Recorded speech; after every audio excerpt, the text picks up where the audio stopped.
नमस्कार, बुलेटिन में आपका स्वागत है। मैं हूं आपके साथ आशा सरमाल। चलिए शुरुआत करते हैं उत्तराखंड से जुड़ी खबरों की। सबसे पहले आपको मसूरी लिए चलते हैं और मसूरी में विंटर लाइन कार्निवल का शुभारंभ हुआ है।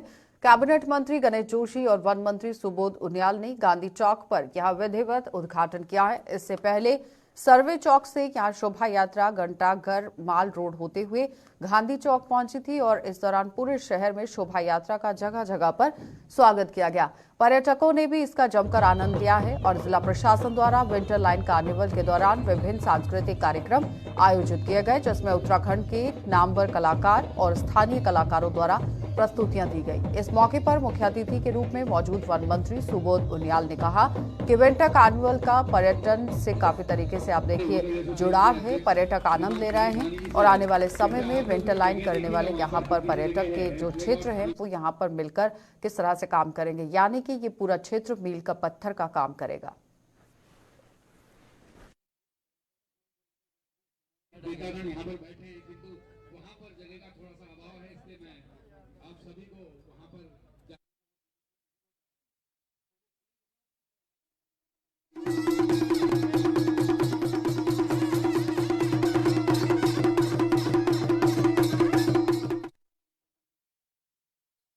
पहचान उसकी सांस्कृतिक विरासत से होती है और विंटर लाइन कार्निवाल के माध्यम से हमारे उत्तराखंड की संस्कृति देवभूमि और मेरा निवेदन है यहाँ पर किया जा रहा है। मुझे याद है हमारे जब जिले की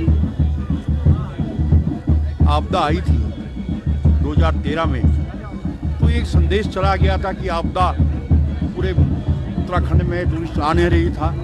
उस टाइम बहुड़ा जी सीएम थे, तो टूरिस्टों को आकर्षित करने के लिए विंटर लाइन कार्निवाल की शुरुआत की थी और जो लगातार आज चल रहा है।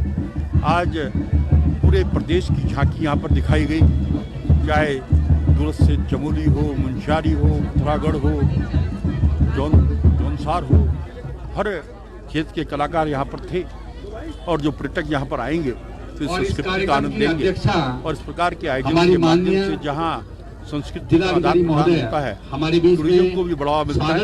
और आज मैं इसके लिए अपने आयोजकों को माननीय गणेश जोशी, जिसमें मसूरी की जनता का पूरा हमें साथ मिला है, चाहे होटल शिक्षण हो, चाहे कोई भी संस्था हो, सबका पूरा साथ मिला है, उनको भी शुभकामनाएं देता हूँ। कार्निवल का उद्घाटन हो रहा है, किस तरीके से देखते हैं पर्यटन पर कितना असर पड़ेगा इसका? देखिए, निश्चित रूप से कई वर्षों से इसका आयोजन यहाँ पर कार्निवल का आयोजन किया और मसूरी में हो रहा है। मुझे भी कई बार आने का अवसर मिला और जिस तरह आप देख रहे हैं कि इस समय विंटर्स में मसूरी में बिल्कुल पैक है टूरिज्म और टूरिस्ट का इतना आउटकम, निश्चित रूप से वो भी उसको आनंद लेंगे। यहाँ की संस्कृति से भी वो कहीं ना कहीं उसकी जानकारी उन्हें मिलेगी और मसूरी के स्थानीय लोगों के साथ इनको भी मनोरंजन का इससे फायदा मिलेगा। लेकिन जितने हिल स्टेशन हैं इनके कार्निवाल का एक अपना विशेष महत्व होता है कि जिसमें आप देखते हैं कि लोग जाड़ों के मौसम में जितने लोग आनंद लेते हैं ठंड का, उसके लिए मैं समझता हूँ मसूरी कार्निवाल का अपना एक महत्व है।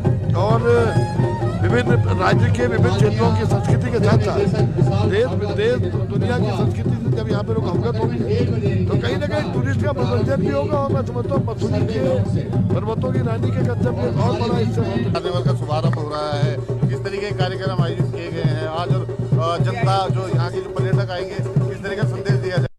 हर साल हम लोग यहाँ पे मसूरी विंटर लाइन कार्निवल कराते हैं और 27 से 30 का है। फूड फेस्टिवल भी इसके साथ इनॉग्रेट हो रहा है। अलग अलग तरह के पकवान, अलग अलग तरह के व्यंजन यहाँ पे जो पर्यटक है उनके लिए लगाए गए हैं, स्टॉल्स लगाए गए हैं। साथ ही कल्चरल एक्टिविटीज़ हैं, एडवेंचर्स की जो स्पोर्ट्स एक्टिविटीज़ हैं वो हैं और अलग अलग तरह की यहाँ पे एक्टिविटीज़ हमने की हैं जिससे कि पर्यटक के साथ साथ जो लोकल हैं वो भी पूरी तरह से इस कार्निवल का जो लुत्फ़ है वो उठा सके। तो ट्रैफिक के लिए जैसे अभी 2 दिन पहले एसएसपी साहब यहाँ आए भी थे और उन्होंने किस तरह से रूट प्लान बनेगा, किस तरह से पूरा ट्रैफिक मैनेज किया जाएगा, उसकी एक रूपरेखा बनाई है और उसी तरह से एग्जीक्यूशन किया जाएगा। मैम, क्या मानते हैं आपके पर्यटन को इससे बढ़ावा मिलेगा जिस तरीके से आयोजन किए जा रहे हैं? जी, हम हर साल ही करते हैं और हर साल जो नंबर है वो बढ़ता ही जा रहा है और पर्यटक, क्योंकि एक लोकल जो हमारी कल्चर है उत्तराखंड की और जो लोकल कुजीन है हमारी, उनका हम यहाँ पे प्रदर्शन करते हैं और बहुत ज़्यादा तादाद में यहाँ पे लोग आते हैं और कार्निवल में प्रतिभाग करते हैं। तो प्रदेश के शहरी विकास मंत्री डॉक्टर प्रेमचंद अग्रवाल ने आवासीय परियोजना के लाभार्थियों का आवास आवंटन किया है। इस अवसर पर शहरी विकास मंत्री ने कहा कि ये योजना देश के प्रधानमंत्री की योजना है, जिसका उद्देश्य देश के हर गरीब व्यक्ति को अपना घर उपलब्ध करवाना है। उन्होंने कहा कि सरकार की जितनी भी जन कल्याण योजनाएं हैं, उत्तराखंड में सभी योजनाएं प्रारंभ कर दी गई हैं और इसी क्रम में जितने भी लाभार्थी हैं उनको इस योजना के तहत लाभ मिले, उसी क्रम में यहां पर उनकी सरकार लगातार काम कर रही है। उन्होंने इन योजनाओं के लिए देश के प्रधानमंत्री का आभार व्यक्त किया। उन्होंने कहा कि जितनी भी योजनाएं उत्तराखंड में लंबे समय से चल रही थी उसको पूरा करने में यहां आप देखिए किस तरह से सरकार काम कर रही है। आज जितने लाभार्थी आए हैं सभी को लाभ मिला है। इस आवंटन के लिए बहुत जल्द उनको उनके घर की चाबी देने का काम भी सरकार करने जा रही है।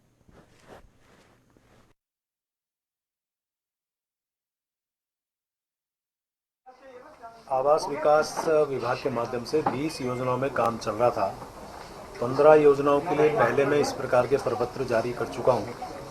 आज 5 योजनाओं में हम लोगों ने, जिसमें मंगलौर रोड की आवासीय परियोजना हरिद्वार में है 542, उधमपुर रामनगर आवासीय योजना नैनीताल में 390, महुआ खेड़ागंज आवासीय परियोजना उधम सिंह नगर में 98, अन्य की हेत ममपुर आवासीय परियोजना हरिद्वार में 845, मानपुर काशीपुर आवासीय परियोजना उधम सिंह नगर में 108, यानी कुल 1983 जो आवास हैं उनके लिए हम लोग उनको लाभार्थियों को प्रपत्र आज हम लोग दे रहे हैं। उसके लिए ऑनलाइन ड्रॉ यहाँ निकाला गया है, क्योंकि आप जानते हैं पहले सिस्टम दूसरे प्रकार का था। अब सिस्टम बिल्कुल पारदर्शी तरीके से हम लोगों ने लॉटरी अभी यहाँ पे उनके लोगों की निकाली है, जिसमें जो हमारी दिव्यांग लोग हैं या बुजुर्ग लोग हैं उनको पहले तल पे हम लोग अलॉट करेंगे और उसके बाद शेष लोगों को उसी प्रकार का आवंटन हम लोग देंगे। तो कुल मिला के मैं कह सकता हूँ कि जो हमारी योजनाएं बहुत पहले से लंबी थी, अब उन योजनाओं पे काम लगभग उस पर चल रहा है। कुछ का काम बहुत तेज़ी से हम लोग आगे बढ़ाएंगे ताकि लाभार्थियों को, जो माननीय प्रधानमंत्री जी का एक ड्रीम प्रोजेक्ट है कि हर व्यक्ति के लिए एक छत उसकी होनी चाहिए, उसके लिए हम काम कर रहे हैं। तो नए साल के आगाज के साथ ही जनवरी महीने में राम मंदिर का भव्य उद्घाटन अब होने वाला है। वहीं दूसरी तरफ यहां मुख्य विपक्षी दल कांग्रेस पार्टी केंद्र सरकार पर सवाल खड़े करते हुए यहां पर आप देखिए किस तरह से अपनी बात को सामने रख रही है। तो कांग्रेस की प्रदेश अध्यक्ष करण माहरा ने बीजेपी से प्रश्न किया है कि राम मंदिर का ताला कब खुलेगा और कब उसमें पूजा अर्चना हुई थी और इसकी कोई कार्रवाई नहीं हुई है और सुप्रीम कोर्ट के निर्देशों पर जिस स्थान पर मंदिर बन रहा है उसका श्रेय भाजपा क्यों ले रही है। वहीं दूसरी तरफ भाजपा प्रदेश प्रवक्ता हनी पाठक ने कटाक्ष करते हुए कहा कि जब राम मंदिर बन रहा था तभी से कांग्रेस के पेट में दर्द था और कांग्रेस पार्टी का कहना था कि राम का कोई भी अस्तित्व नहीं है, जबकि पूरी जनता जानती है कि कांग्रेस सनातन विरोधी प्रक्रिया का निर्वहन करती है।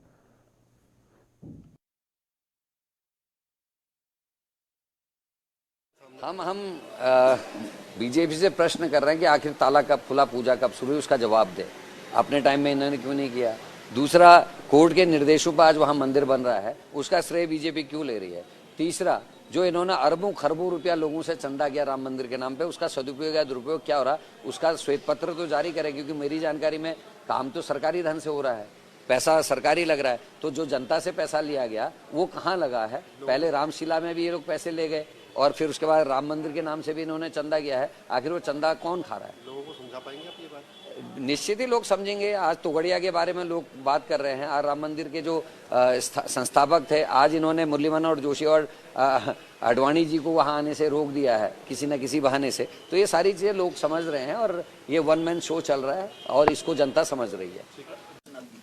देखिए, ऐसा है, जो सनातन विरोधी हैं उनके बारे में कोई व्यक्ति क्या बोलेगा। वो खुद ही अपने आप को बताते हैं कि हम सनातन विरोधी हैं। जब राम मंदिर का निर्माण होने जा रहा था तब इनके पेट में दर्द था और ये वही कांग्रेस पार्टी है जो ये कहती थी राम का कोई अस्तित्व नहीं है। कभी भी वहां पर अयोध्या गए तो 5 रुपए का बताशा भी नहीं चढ़ाना इन्होंने जरूरी नहीं समझा। आज सनातन की बात कर रहे हैं और जा रहे हैं मंदिरों में और बातें दिखा रहे हैं। ये उनके मुंह से शोभा नहीं देती है। सबको पता है, पूरी जनता को पता है कि ये सनातन विरोधी प्रक्रिया ये करते चले आए और करते रहते हैं।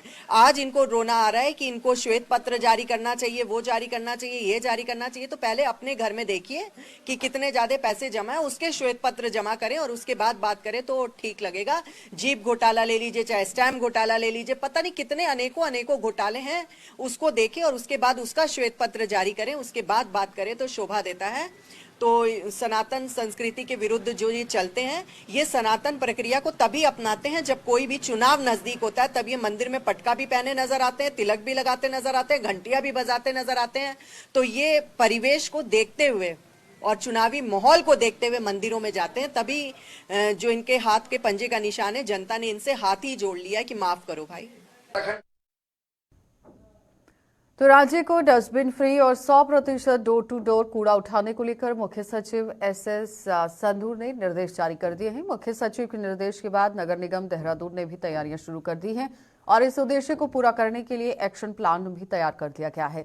तो आप देखिए किस तरह से यहाँ पर अब ये तैयार किया जाएगा पूरा प्लान, क्योंकि बताया जा रहा है कि बहुत ही जल्द ये तैयार हो जाएगा। नगर आयुक्त देहरादून गौरव कुमार के अनुसार डस्टबिन की फ्री मुहिम के तहत यहां वर्तमान में 80 ऐसे स्थान हैं जहां पर डस्टबिन लगे हुए हैं, जिनको हटाए जाने की प्रक्रिया शुरू की जा रही है और इसके विकल्प को लेकर रात यहां आप देखिए दिन रात को लेकर काम किस तरह से हो रहा है, यानी कि 100% डोर टू डोर कूड़ा उठाने की प्रक्रिया फिलहाल शुरू की जाएगी। ये डस्टबिन फ्री करने के निर्देश हमको शासन से प्राप्त हुए हैं पूरे देहरादून महानगर को। इसके क्रम में हमने आइडेंटिफाई किए हैं कितनी लोकेशंस पर हमारे डस्टबिन अभी प्रयोग किए जा रहे हैं, सार्वजनिक डस्टबिन। तो करीब 80 लोकेशंस वो आइडेंटिफाई हुई हैं। उसका हमने एक प्लान तैयार किया है। तो हमने प्लान ये तैयार किया कि जनवरी एंड तक हम उसको पूरी तरीके से हटा देंगे सड़कों से।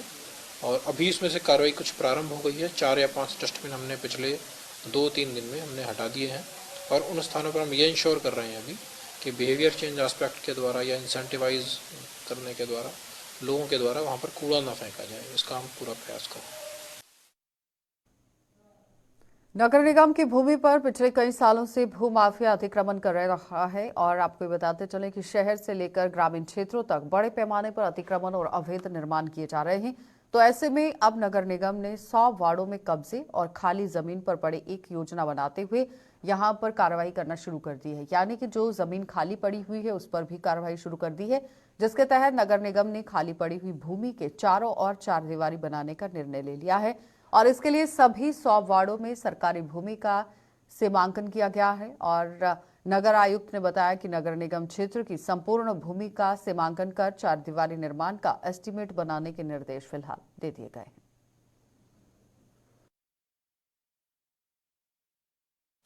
देखिए, इसमें सबसे सर्वप्रथम हमारे द्वारा ये कार्रवाई की जा रही है। इसमें प्रशासक महोदया जो DM मैडम है उनके द्वारा भी आदेशित किया गया है कि जो भी हमारे नगर क्षेत्र में गांव सम्मिलित हुए हैं उन सभी गांव का एक एक करके हम रेवेन्यू रिकॉर्ड निकाल रहे हैं। उसमें जो भी लैंड नगर निगम के नाम पर दर्ज हैं उन सभी को मौके पर आइडेंटिफाई कर रहे हैं और उनकी तारबाड़ हम प्रारंभ कर देंगे।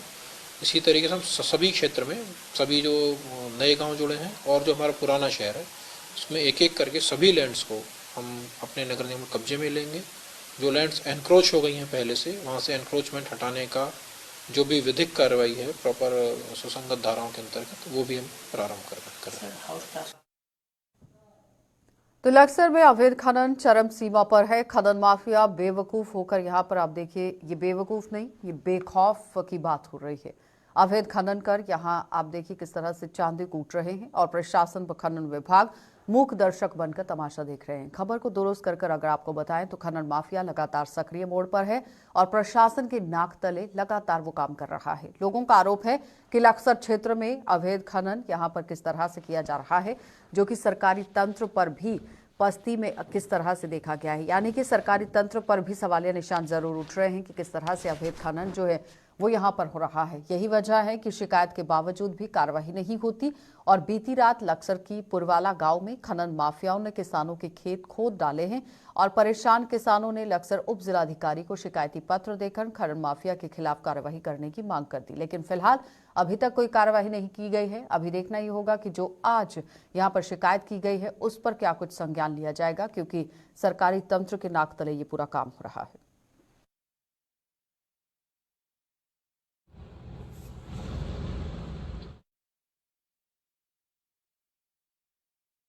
खनन का काम अवैध खनन कर रहे हैं रात पे, और 15 दिन से खनन बराबर चल रहा है। मना करने के बावजूद भी खनन बराबर कर रहे हैं। और हमने 3 दिन पहले चौकी में शिकायत की थी, उस पर कोई सुनवाई नहीं हो रही, कोई कार्रवाई नहीं हो रही। उसने जाकर वो गड्ढा हट दिया वहाँ से, गंगा जी में जो खनन कर रहे हैं वो बराबर कर रहे हैं। ये खनन माफिया कौन है और कहाँ हो रहा है? एक पवन सिंह सैनी है और दूसरा क्या नाम था, जसवीर सिंह सैनी और सुरेंद्र सिंह नरेंद्र।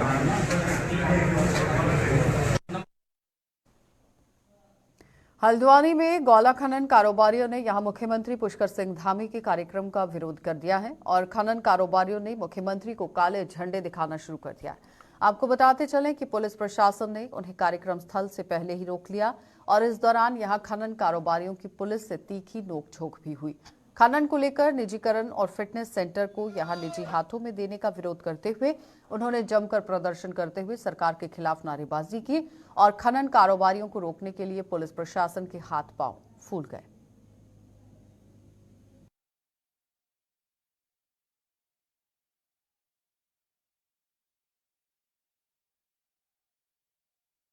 हमारे जो गौला को निजीकरण कर दिया गया है और दूसरा हमारी फिटनेस प्राइवेट में दे दी गई है, तीसरा हमारे जो कांटे नहीं लगाए जा रहे हैं, अवैध वसूली अवैध चोरी के कांटे नहीं लगाए जा रहे हैं, उसके विरोध में हमारे मुख्यमंत्री के विरोध कर रहे हैं। सरकार के जो नीतियाँ खनन नीति और परिवहन नीति के खिलाफ हम लोग यहाँ पर जो है मुख्यमंत्री का विरोध कर रहे थे। पुलिस वालों ने हमें पकड़ के ले गए हैं, जबरदस्ती कर रहे हैं, हम लोग जा रहे हैं जेल। क्या मांगे आप लोग? हमारी मांगे 4 सूत्री मांगे हैं। गौला का प्राइवेटीकरण, जो वाहनों का फिटनेस है वो बंद हो और सरकार की मैनुअल जो नीति है काटू की वो सही हो, और जो है हमारे जो गेटों पर जो प्राइवेट हो रहा है, प्राइवेट ठेकेदार है, उसका विरोध है।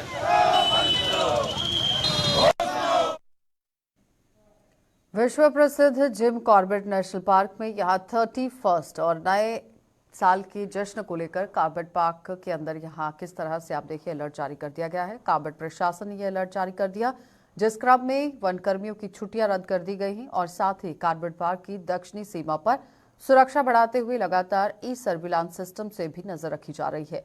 इसके साथ ही यहां वनकर्मियों द्वारा संयुक्त रूप से गश्त भी बढ़ा दी गई है और इसके साथ ही वन विभाग की संयुक्त टीम द्वारा कॉर्बेट पार्क और कॉर्बेट पार्क से लगते हुए वन क्षेत्रों में लगातार फ्लैग मार्च निकाला जा रहा है।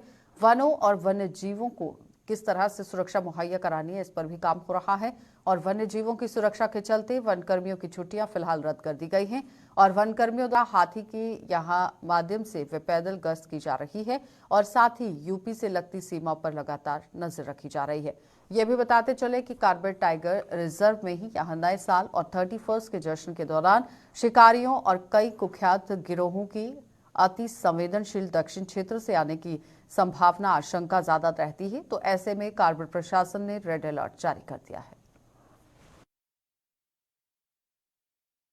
भानु प्रकाश सरदेवा, ये जो है हमारे आगामी जो इस समय और आने वाली नव वर्ष के आगमन पे जो है अपराधी भी ज्यादा सक्रिय हो जाता है और मानव वन्यजीव संघर्ष को रोकने का भी एक उद्देश्य कि पब्लिक में मैसेज पहुंचाया जाए कि वो भी वनों से अपना जो दूरी बनाए रखी, क्योंकि आज के समय में वाइल्ड लाइफ की संख्या भी दिन प्रतिदिन बढ़ रही है।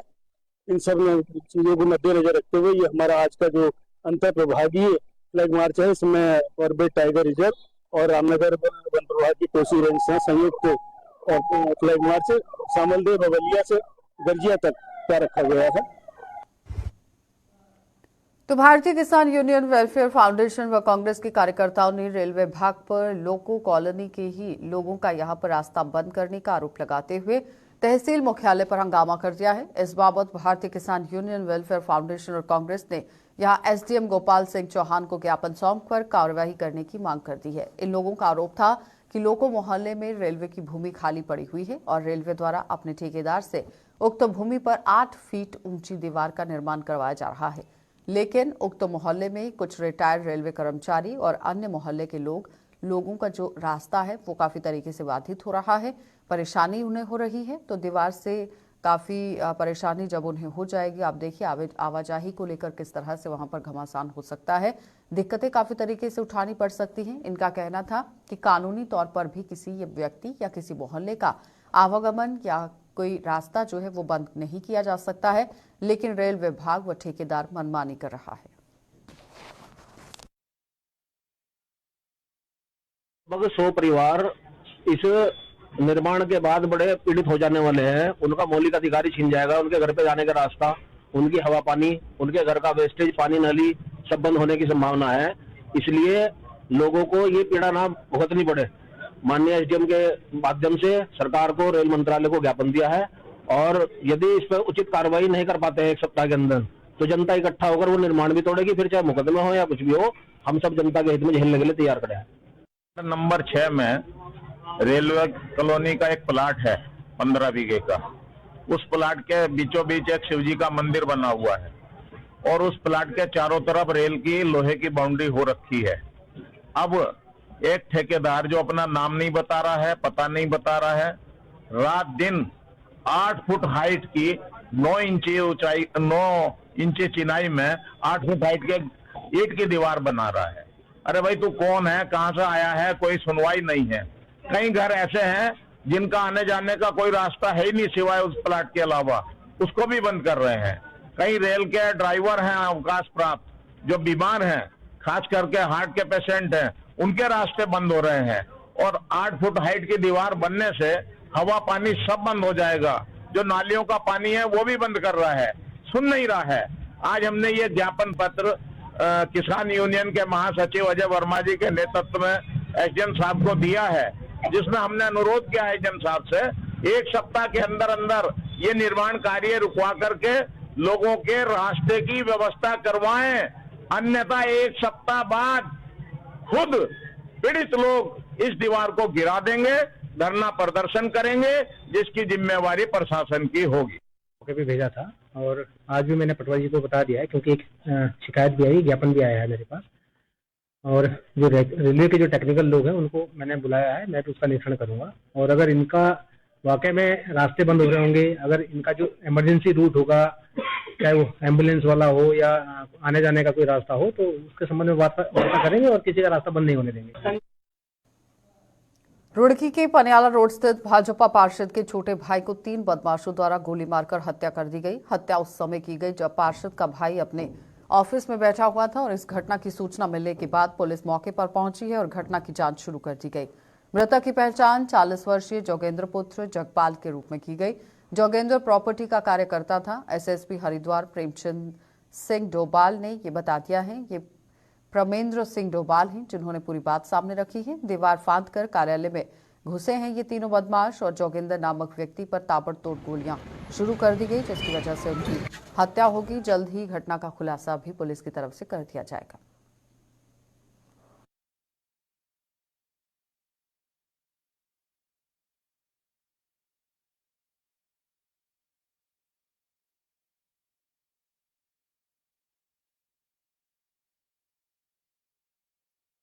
क्षेत्र में पनियाला रोड पर ये जगपाल पुत्र जोगेंद्र पुत्र जगपाल अपने घर में थे, अपने ऑफिस में बैठे थे। इस बीच 3 अज्ञात युवक दीवार फांद के आए और उन्होंने ताबड़तोड़ पर गोलियां चलाई, जिस पर हॉस्पिटल ले जाते वक्त उनकी मृत्यु हो गई है। और उस पर अभी हम लोग मौके पर ही आए हैं। सभी चीज़ों का हम लोग परीक्षण कर रहे हैं, जल्दी ही इस घटना का खुलासा किया जाएगा। सर कितनी क्योंकि पीएम होना बाकी है, जो प्रथम दृष्टया हमारे समझ में आया है, हमने जो देखा है उसमें 5 गोलियां इनको लगी हैं और पीएम रिपोर्ट के बाद ही चीज़ें और क्लियर हो पाएंगी। सर हथियार हमें समझ में आ रहा है, बाकी तो खैर आगे चीज़ें और क्लियर होंगी और जल्दी इसमें हम अभी पंजीकृत करेंगे। अभी 2 इसमें नहीं है, ये तो खैर। चलिए बुलेटिन में फिलहाल इतना ही। आप बने रहिए गुलिस्तान न्यूज के साथ।